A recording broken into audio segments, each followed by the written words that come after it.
Task class सप्तम श्रेणी का आज हम लोग इतिहास का समाधान करेंगे। देखिए ये न्यू मिला है, इसका हम लोग समाधान करें। देखिए पहले है कॉलम ए को कॉलम बी से मिलाइए। देखिए कॉलम ए और कॉलम बी, तो इसको आप लोग को लिख करके मिलाना है। तो मैंने मिला दिया। पानीपत का प्रथम विश्व युद्ध हुआ था 1926 ईस्वी में, तो आप लोग 1926 में इसे मिला दीजिएगा ना, तो यहाँ पे लिख दीजिएगा एक, तो ये भी हो जाएगा एक का एक। उसका देखिए खानवा का युद्ध 1927 ईस्वी में हुआ था, तो इसे कर दीजिए 1927 या यहाँ पे 1.2। उसके बाद देखिए है घाघरा का युद्ध हुआ था आपका 1929 ईस्वी में, तो आप लोग इसको इसे 1929 में लगा दीजिएगा और यह लिख दीजिएगा 1.3। उसके बाद देखिए लिखा हुआ है चौसा का युद्ध 1939 ईस्वी में हुआ था, तो 1939 में लिख करके 1.4 लिख दीजिएगा। उसके बाद देखिए क्वेश्चन में है कि रिक्त स्थानों की पूर्ति करें। रिक्त स्थानों की पूर्ति करना है, तो आप लोग रिक्त स्थानों की पूर्ति कीजिएगा। देखिए लिखा हुआ है कि आदिल शाह के प्रधान मंत्री हेमू ने डैश पर कब्जा किया था। देखिए दिल्ली शहर पे कब्जा किया था, तो आप लोग यहाँ पे दिल्ली शहर लिख दीजिएगा। इसे लिखिएगा दिल्ली शहर दिल्ली शहर पर कब्जा किया था। उसके बाद देखिए है कि अकबर ने डैश में अफगानों को हराया। तो अकबर ने कहाँ पे हराया था, तो वो पानीपत के दूसरे युद्ध में हराया था। यहाँ इसमें लिखिएगा, यहाँ पे नहीं है, पानीपत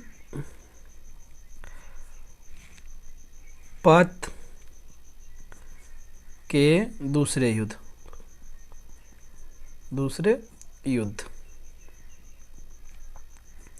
उसके बाद देखिए तीसरा नंबर है मुगल ने डैश के शासन के दौरान कंधार पर नियंत्रण किया था, शाहजहां के। तो यहाँ लिख दीजिएगा शाहजहां, जो आका चांद बिंदु, शाहजहां। उसके बाद देखिए मुगलों ने डैश के शासन के दौरान बीजापुर और गोलकुंड पर विजय प्राप्त किया, तो औरंगजेब। तो यहाँ पे नहीं आएगा, तो ऐसे करके औरंगजेब मैं लिख दे रहा हूँ, ओका रोमांसर जेब, औरंगजेब। उसके बाद देखिए 2-3 वाक्यों में उत्तर दीजिए। 2 नंबर का है, 3 क्वेश्चन है। तो देखिए क्या है, जब्दी क्या है, तो इसके बारे में मैंने लिखा है, आप लोग भी इस प्रकार लिखिएगा। भारत अपनी स्थापना से ही एक कृषि प्रधान देश रहा है, अतः सुनियोजित ढंग से भू राजस्व व्यवस्था को नियंत्रित करना आवश्यक है। अलाउद्दीन खिलजी के समय से ही राजस्व की सही मात्रा निर्धारण करने के लिए भूमि सर्वेक्षण की व्यवस्था की गई थी। भूमि सर्वेक्षण के आधार पर राजस्व निर्धारण की विधि को जब्दी कहते हैं। जब्दी का अर्थ दृढ़ संकल्प है। मानसब क्या है, तो देखिए मानसब के बारे में मैंने लिखा है कि मानसब शब्द का अर्थ उच्च स्थान है। यह एक अरबी शब्द है। सम्राट अकबर ने सैन्य व्यवस्था में एक महत्वपूर्ण वृद्धि की। उनके प्रशासन के प्रशासनिक पदों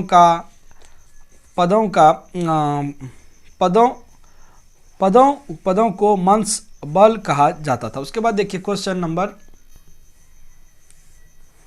3.3 बारो भुआई के नाम से किसे जाना जाता था। देखिए मुगल साम्राज्य के सम्राट अकबर के पुत्र और उत्तराधिकारी जहांगीर के शासनकाल के दौरान बंगाल के स्थानीय हिंदू जमींदार और अफगानों ने बार बार मुगलों के खिलाफ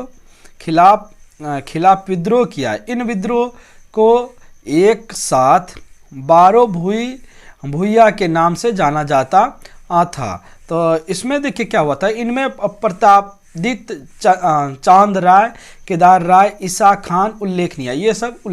ये सब नाम से जाना जाता था। उसके बाद देखिए 4.1 अबुल फजल और अबुल कादिर बरौनी कौन थे। देखिए अकबर के शासनकाल के दौरान अबुल फजल अल्लामी एक प्रसिद्ध इतिहासकार इतिहासकार थे। अकबरनामा में उन्होंने अकबर की प्रशंसा की थी। अब्दुल कादरी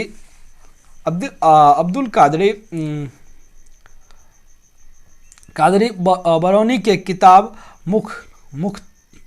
मुतखब उद तवारीख में मिलता है। 1584 में ये दोनों मुगल दरबार में आए थे, लेकिन अबुल फजल अकबर का पसंदीदा बर्तन बना गया। उन लोगों की रचना में एक ही घटना के दो अलग अलग विवरण मिलते हैं। तो ये देखिए, इतना ही लिखना पर्याप्त है। उसके बाद देखिए 4.2 की ओर बढ़ेंगे हम लोग।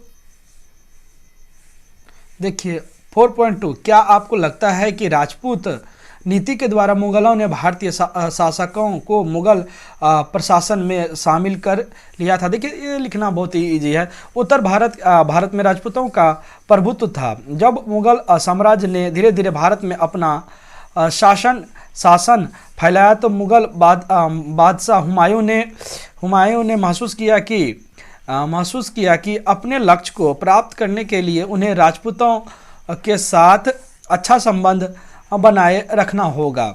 इस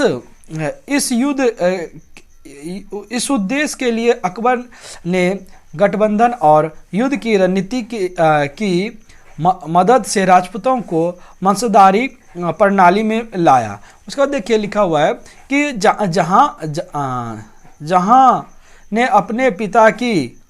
जहांगीर ने अपने पिता की नीति का पालन किया।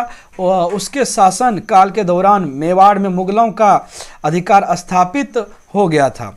उसके बाद देखिए राणा प्रताप के पुत्र अमर सिंह मुगल के लिए लड़ने गए। इस काल में भी राजपूतों को उच्च पद दिए जाते थे। इस प्रकार लिखने से ही हो जाएगा, क्योंकि ज़्यादा बड़ा लिखने से भी कोई ये ज़्यादा नहीं है।